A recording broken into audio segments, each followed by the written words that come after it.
C'est l'heure du petit déjeuner pour Maëdance. La jeune étudiante vit avec sa famille dans une maison de 15 mètres carrés à Jacmel, au sud d'Haïti. Dans ce pays, seul un enfant sur 4 est scolarisé. Maëdance en fait partie uniquement parce que sa mère, au prix de grandes privations, paye les 10 francs d'écolage mensuel. Je préférerais ne pas manger pendant 1 ou 2 jours plutôt que ne pas envoyer ma fille à l'école. Les efforts consentis par la famille ne laissent pas indifférent Maëdance. J'aimerais terminer avec mes études, mais après de trouver un bon job, un bon travail pour aider mes parents et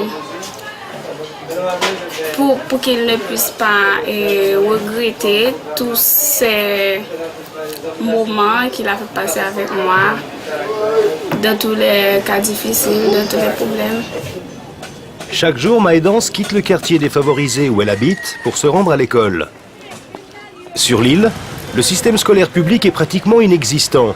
Résultat, les établissements sont principalement financés par le secteur privé. À Jacmel, le collège suisse n'échappe pas à cette règle. Un collège soutenu par la chaîne du bonheur et qui offre à 950 enfants et adultes une instruction. S'il n'y avait pas ça, il y aurait un vide. Et le collège est là pour aider les jeunes à combler ce vide qu'il y a dans la communauté jacmélienne. Reconnaissante envers les sacrifices de ses parents, Maëdance n'a pas encore manqué un seul jour d'école. Parce que c'est l'éducation qui est avant tout. On doit être éduqué pour être quelqu'un. Des milliers d'Haïtiens ont reçu au collège suisse leur certificat d'études.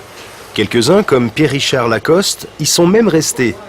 Avec un salaire mensuel de seulement 13 francs, sa présence témoigne de sa reconnaissance envers cette école. J'avais eu des difficultés économiques et l'école m'aidait normalement à terminer mes études pendant cette année. Et le censeur m'hébergeait et je mangeais normalement chez l'administrateur, M. Geoffroy.